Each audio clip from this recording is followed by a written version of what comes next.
That's critical. Now she continues the exercise, right? Tries to do it, different versions, no success. Why? Because there are weaknesses. There are weaknesses within the trunk. And Annie is being consistent, but the girl just responds in a proper way. Now, the mother, she wants to show that, well, it's possible to put her to standing position. And she starts with this. What happens? Plang, the same story. It doesn't work. Now, there are some tricks, right? And what we are seeing, the attempts to stabilize, and then boom, here we are. That's it. What looks as a success.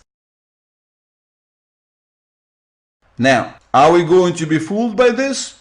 No, we are not. Because what does it mean? Does it mean that she's really standing? Does it mean that she's really having the connection? Of course not.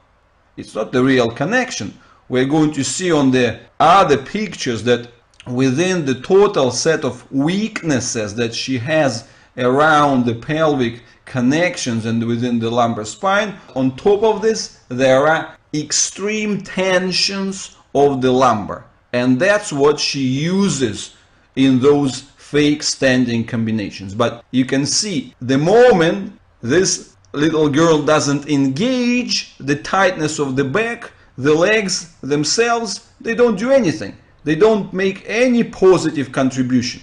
They're just adding this extra slack into the system.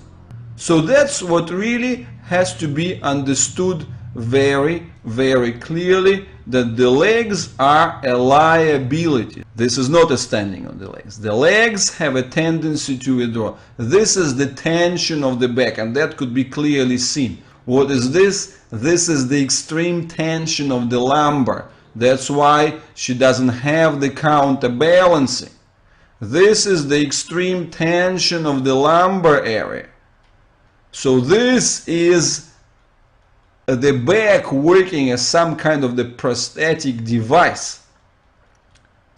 But on the other hand, I want you to understand that this tension, even though it's fake, even though it's not right, even though it's not, shouldn't be working like this, well, why she is able to stand with which looks like standing? Because she has this extreme tension on the top. So this extreme tension of the top has certain positions where it can actually counteract and counter deal with the slack introduced into the legs.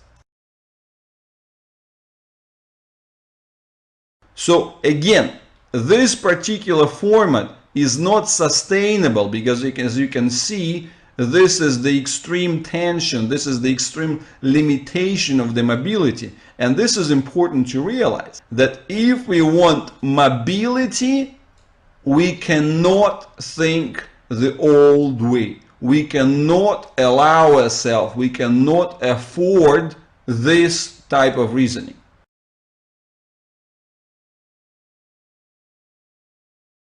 We cannot afford this reasoning with the support from the bottom, because if we want mobility, we have to be thinking of tensional structures, and tensional structures work the other way. So that's a very important choice that we are making and that you are making. The orthopedic path, the path of the prosthetic installation, whether it's the external in the form of the cast, in the form of the AFO, in the form of the crutches, in the form of the walker or whatever, or whether it's intrinsic one in the form of the rod, in the form of the screws, in the form of fusion, and so on. So these are avenues which try to deny the tensional nature of the human fascial system. That's the trouble with the orthopedic reasoning and the method.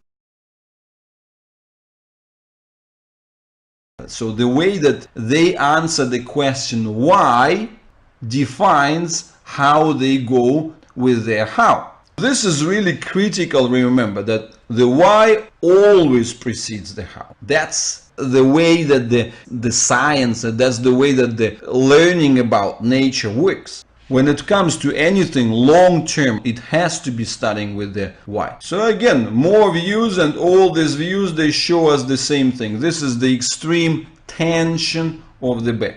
So that extreme tension, which actually makes the legs dragged and which makes the counterbalancing impossible, that same tension creates the ability for fake standing.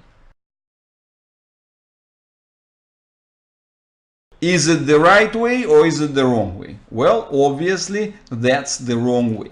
The legs are introducing the slack, and that is the unsustainable situation in the long run. So what we have here, we have the situation of these tensional components which hold everything longitudinally, superficially, and so on. But what we're actually seeing in the reality, we're seeing multiple weaknesses. We can see weaknesses all around, and these are the weaknesses of the vertebral column itself, and so on. So that's unsustainable structure. What we want to build the true strength. The true strength, but where does this strength have to come up? This strength have to come up from the top. So this is the answer to this fundamental question. When are we going to deal with the legs? Well, that's the explanation. That points out that whatever we do, wherever we come from, the priority has to be in the installation of the top. And that's exactly the reason why I'm using this case, because this case is so